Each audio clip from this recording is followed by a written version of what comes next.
Hi friends, welcome back to my channel. ரொம்ப நாள் கழிச்சு நான் வந்து ஒரு லாங் வீடியோ போடுறேன். இன்றைக்கி வந்து நான் காஞ்சிபுரம் இட்லி பண்ணலான்னு இருக்கேன். எப்படி பண்ணுறேங்கிறத காட்டுறேன். வாங்க வீடியோக்குள்ளே போகலாம்.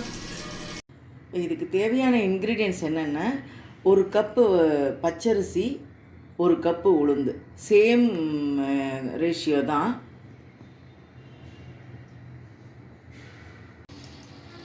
இப்போ இந்த ஒரு டம்ளர் பச்சரிசியை நான் வந்து நல்லா அலசிட்டு ஊற வச்சிட்டேன். சரியா? அதே மாதிரி உளுந்தையும் நல்லா அலசிட்டு ஊற வச்சிட்டேன். இது இப்போ 4 மணி நேரம் ஊறணும். 4 மணி நேரம் ஊறினோன்னு உங்களுக்கு காமிக்கிறேன். இப்போ 4 மணி நேரம் ஊறிடுத்து. அரிசி 4 மணி நேரம், அரிசியும் உளுந்தும் 4 மணி நேரம் ஊறிடுத்து. சரியா? இப்போ நான் வந்து மிக்சியில் போட்டு அரைச்சி காமிக்கிறேன் உங்களுக்கு. இப்போ வந்து நம்ம எப்போதுமே வந்து இதை சேர்த்து போட்டு அரைக்கக்கூடாது. அரிசி தனியாக, உளுந்து தனியாக அரைக்கணும். இட்லி மாவு பதத்திலலாம் அரைக்கக்கூடாது. நான் எப்படி அரைக்கிறேங்கிறத காட்டுறேன் வாங்க. இப்போ நான் வந்து அரிசி மட்டும் தனியாக போட்டுக்கிறேன். கொஞ்சம் தண்ணி இல்லாமல் போட்டுக்கணும். இது எப்போதுமே கொரன்னு அரைக்கணும். வழுமூணும் அரைக்கக்கூடாது. 1-2 கொரன்னு ரவா பதத்தில் அரைக்கணும்.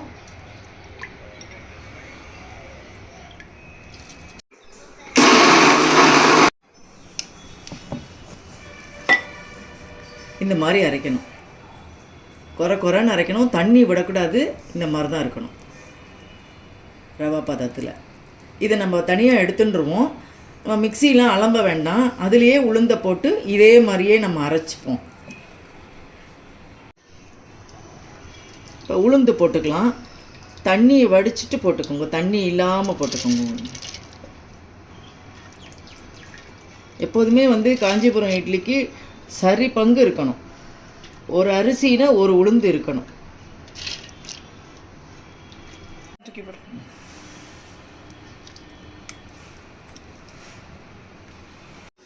உளுந்தையும் அரைச்சிட்டேன் பாருங்க. தண்ணி விடாமல் இதை மாதிரி இருக்கணும். சரியா? தண்ணியை விடக்கூடாது. நல்லா கொரன்னு எடுத்து நம்ம அரிசி அரைச்சதோடு போட்டு சேர்த்து போட்டுடலாம். வந்து அரிசி உளுந்து ரெண்டும் அரைச்சி கலந்துட்டேன். சரியா? இந்த மாதிரி இருக்கணும். தண்ணியே விடக்கூடாது. இப்படி தான் இருக்கணும். இது நல்லா கலந்து உப்பு போடலை நான். சரியா? நம்ம புளிக்க வச்சோன்னு உப்பு போட்டுக்கலாம்.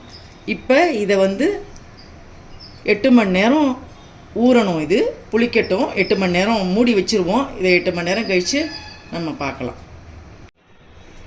நான் மூடி வச்சிடுறேன். 8 hours கழித்து பார்க்கலாம். இப்போது 8 மணி நேரம் ஆயாச்சு. அழகாக புளிச்செடுத்து நல்லா மாவு இந்த மாதிரி கெட்டியாக இருக்கணும். இந்த மாதிரி கொரன்னு இருக்கணும்.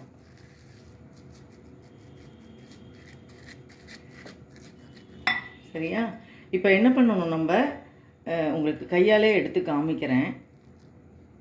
ஸோ இந்த மாதிரி கொரன்னு இருக்கணும். உளுந்தும் கொரன்னு இருக்கணும். அரிசியும் கொரன்னு இருக்கணும். இப்போ அதுக்கு தேவையான இன்க்ரீடியன்ட்ஸ் என்னன்னு பார்க்கலாம். இப்போ வந்து இந்த ஒரு கப்பு தயிர் வச்சுருக்கேன். தயிர் எதுக்குங்கிறத நான் சொல்கிறேன். அது தனியாக வைக்கிறேன். இப்போ அதுக்கு தாளித்து கொட்டுறதுக்கு, மாவுக்கு தாளித்து கொட்டுறதுக்கு நான் இதை எடுத்து வச்சுருக்கேன். முந்திரி பருப்பு எடுத்து வச்சுருக்கேன். அதுக்கப்புறம் இஞ்சி, சுக்கு பொடி, பச்சை மிளகா, மிளகு ஜீரகம், கொத்தமல்லி, கருவேப்பிலை இதெல்லாம் தாளித்து கொட்டணும். நான் எப்படிங்கிறத நான் உங்களுக்கு காமிக்கிறேன். இப்போ இந்த மாவில் நம்ம இன்னும் உப்பு போடலை. சரியா? நான் உப்பு போடாமல் தான் அரைச்சிருக்கேன். இப்போ இந்த தயிர் இருக்குது இல்லையா, இந்த தயிரை வந்து நான் இதில் கலந்துக்கிறேன். சரியா? அப்புறம் கொஞ்சோண்டு 1 ஸ்பூன் உப்பு போட்டுக்கலாம். டேஸ்ட் பண்ணி பார்த்துட்டு அதுக்கப்புறம் உப்பு போட்டுக்கலாம். நான் இப்போ வந்து 1 ஸ்பூன் உப்பு போட்டுக்கிறேன். இப்போ இதை நம்ம நல்லா கலக்கிப்போம். தேவைப்பட்டால் நம்ம கொஞ்சம் தண்ணி ஊற்றிக்கலாம். ரொம்ப கொடன்னு ஊற்றக்கூடாது.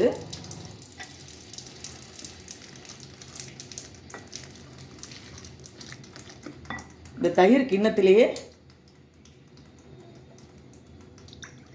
கொஞ்சமாக தண்ணி ஊற்றிக்கலாம். ஒரு 1/4 கப். இதை நல்லா கலந்துப்போம். இப்போ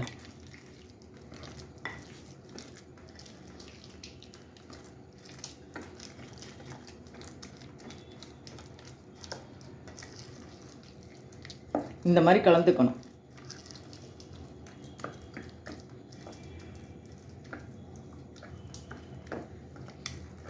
இப்போ நல்லா கலந்துட்டேன். நீங்கள் உப்பு வந்து டேஸ்ட் பண்ணி பார்த்துட்டு உப்பு போட்டுக்கோங்க. இப்படி எடுத்தால் இப்படி இருக்கணும். இன்னும் கூட கொஞ்சம் தண்ணி ஊற்றிக்கலாம்.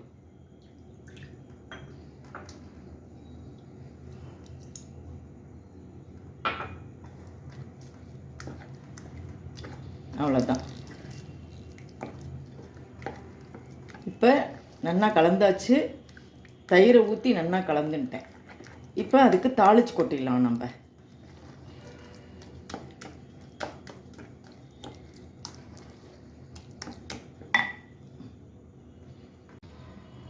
நான் ஒரு ஸ்பூன் நெய் ஊற்றிக்கிறேன். ஃபஸ்ட்டு நம்ம முந்திரி பருப்பை வந்து வறுத்து வச்சுக்கலாம். இந்த காஞ்சிபுரம் இட்லி ரொம்ப நல்லா இருக்கும். காஞ்சிபுரத்தில் ரொம்ப இது வந்து ஸ்பெஷல். இது எப்போதுமே இந்த நம்ம வந்து காஞ்சிபுரம் இட்லி அரைக்கிற பதத்தில் தான் இருக்குது. ரொம்ப வழுமூனெல்லாம் அரைக்கக்கூடாது. அரிசியும் கொரகொரப்பாக அரைக்கணும், உளுந்தையும் கொரகொரப்பாக அரைக்கணும். ஸோ அதுதான். அதே மாதிரி இது தாளிக்கிறது நிறையா தாளிக்கலாம். முந்திரி பருப்பு நீங்கள் எவ்வளோ வேணாலும் போட்டுக்கலாம், உங்களுக்கு தேவையானது. நான் முந்திரி பருப்பை ஃபஸ்ட்டு தாளித்து எடுத்துக்கலாம்.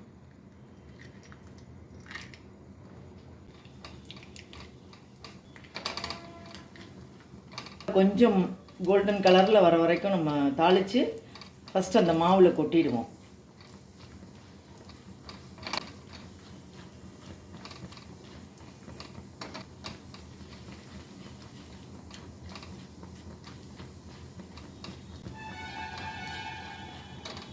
நல்லா கொஞ்சம் கோல்டன் கலரில் வந்துடுது.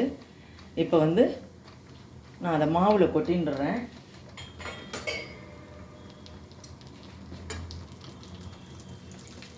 இப்போ இந்த மாவில் கொட்டின்றலாம். இதை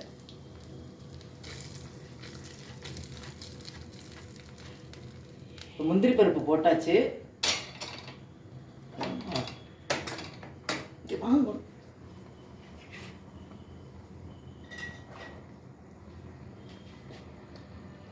இப்போ நான் ஒரு ஸ்பூன் எண்ணெய் ஊற்றிக்கிறேன்.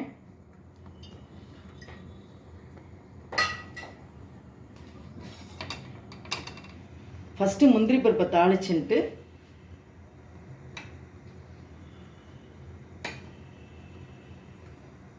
மிளகு ஜீரகம் போட்டுக்கலாம்.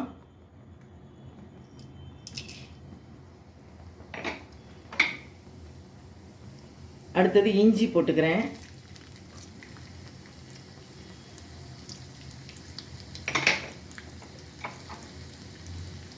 பச்சை மிளகாய் போட்டுக்கிறேன். கருவேப்பிலை போட்டுக்கிறேன்.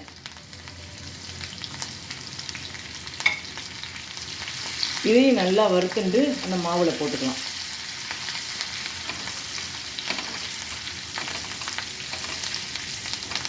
நல்ல வாசனையாக இருக்குது.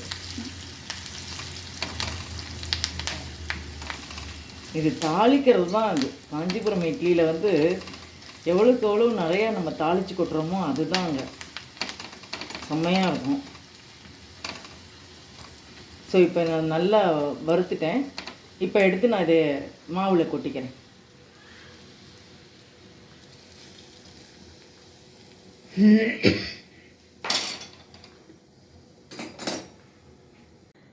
இப்போ வந்து மாவில் எல்லாமே தாளித்து கொட்டின்ட்டேன். ஃபஸ்ட்டு முந்திரி பருப்பு தாளித்து கொட்டின்ட்டேன். அடுத்தது மிளகு ஜீரகம், பச்சை மிளகா, இஞ்சி, கருவேப்பிலை, ஸோ எல்லாமே தாளித்து கொட்டின்ட்டேன். சரியா? இப்போ வந்து சுக்கு பொடி என்ன பண்ணணும்னா, சுக்கு பொடி வச்சுருக்கேன். சுக்கு பொடியை நம்ம தாளிக்கக்கூடாது, அப்படியே மாவில் கொட்டுறேன். சுக்கு பொடி தான் இதில் ரொம்ப ஆசம் ப்ராடக்ட். சுக்கு பொடி தான் வேணும் அவசியம். அதுக்கப்புறம் கொத்தமல்லி. இப்போ இது எல்லாத்தையும் நல்லா கலந்துக்கலாம்.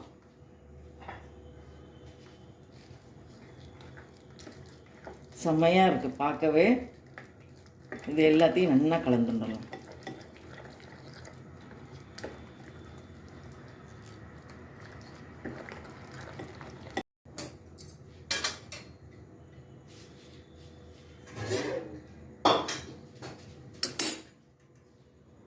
இப்போ இட்லி பானையில் தண்ணி வச்சுட்டுருக்கேன். சரியா? இப்போ இந்த ஒரே ஒரு தட்டை எடுத்து இது உள்ளே வச்சுருவேன். இந்த ஒரு தட்டை எடுத்து உள்ளே வச்சுன்ட்டு இப்போ வந்து இந்த மாதிரி நான் வந்து டம்ளர் வந்து வச்சுட்டுருக்கேன். இந்த மாதிரி டம்ளர் வச்சுட்டுருக்கேன். ஒரே சைஸ் டம்ளர், குட்டியாக டம்ளர். இப்போ நம்ம அதில் வந்து ஒரு ஸ்பூன் எண்ணெயை ஊற்றிட்டு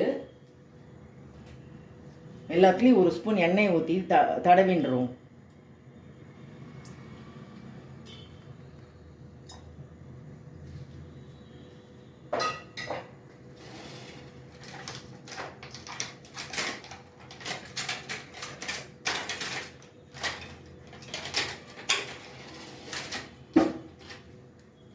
இப்போ எண்ணெய் ஊற்றியாச்சு. இது ஃபுல்லாக அழகாக தடவின்றோம் எல்லாத்தையும்.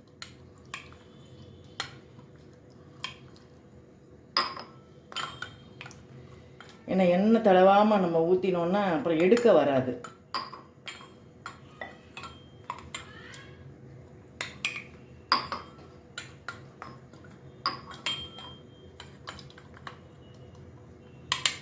இது தடவிட்டாச்சு.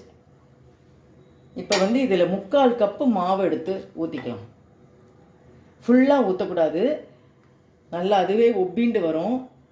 இதில் 3/4 கப்பு மாவு.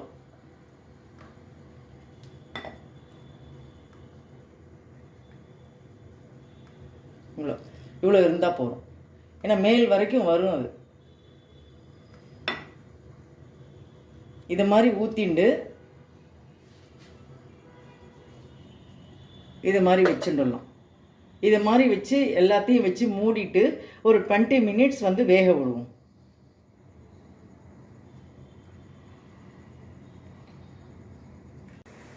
இப்போ 20 மினிட்ஸ் ஆகிடுது. நான் இப்போ வந்து ஓப்பன் பண்ணுறேன். வாவ், சூப்பராக இருக்குது. இது நம்ம எப்படி வெந்திருக்கான்னு பார்க்கணுன்னா அப்படி விட்டு பார்க்கணும். ஸோ வெந்திருக்கு நன்னா. இதை நம்ம வந்து இப்போ ஒன்றொன்னா எடுத்து கீழே வச்சுட்டு கொஞ்சம் ஆறினதும் 4 பக்கமும் கத்தியால் அப்படி நம்ம இது பண்ணிவிட்டு அதுக்கப்புறம் எடுக்கணும். சரியா? இப்போ நான் எடுத்து வைக்கிறேன் ஒன்றொன்னா.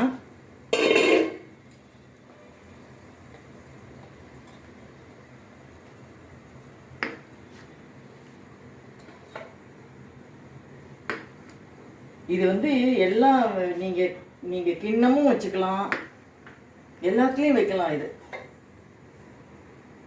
அந்த ஓலையில் சுடல்னு ஒன்று சொல்லுவா. அது வந்து பனை ஓலையில் பண்ணியிருக்கோம். அதில் கூட வைக்கலாம். அதெல்லாம் நம்மள்கிட்ட இல்லை. ஸோ நம்ம இருக்கிறதுல நம்ம வந்து வச்சுருக்கோம். இப்போ வந்து இந்த நன்னா அழகாக வெந்திருக்கு. சரியா? இது லைட்டாக ஓரத்தில் அப்படி லைட்டாக தண்ணி தெளிச்சுட்டு கத்தியால் நம்ம வந்து இப்படி சுற்றி ஆறினோன்னா பண்ணணும், இல்லைன்னா வந்து உடஞ்சி போயிடும். அதனால் ஆறினோன்னு நான் உங்களுக்கு காமிக்கிறேன். இப்போ நான் வந்து எடுத்து காமிக்கிறேன் உங்களுக்கு. சுடுறது கொஞ்சம், அதனால் துணியை வச்சுக்கலாம் இங்கே. சரியா? இப்படி வச்சுட்டு கத்தியால் ஓரத்தில் மட்டும் இப்படி பண்ணிடணும். பண்ணிவிட்டு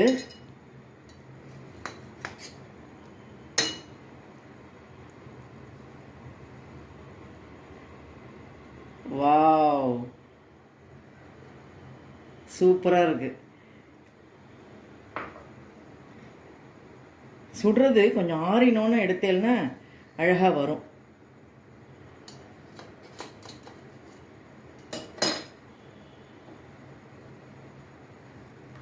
செம்மையாக இருக்குது. எடுத்துட்டு காமிக்கிறேன் உங்களுக்கு. செம்மையாக இருக்குது பார்க்குறதுக்கு.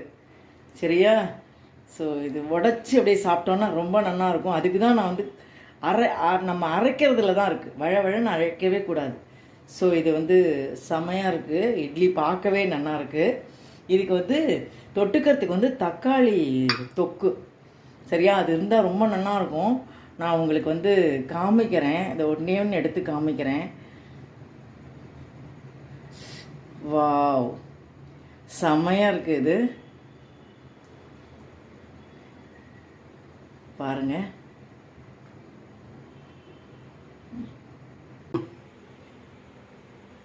சூப்பராக வந்திருக்கு காஞ்சிபுரம் இட்லி. ஸோ இதே ரேஷியோவில் நீங்கள் பண்ணி பார்த்துட்டு எனக்கு வந்து சொல்லுங்கள். நான் இப்போ வந்து டேஸ்ட் பண்ணுறேன்.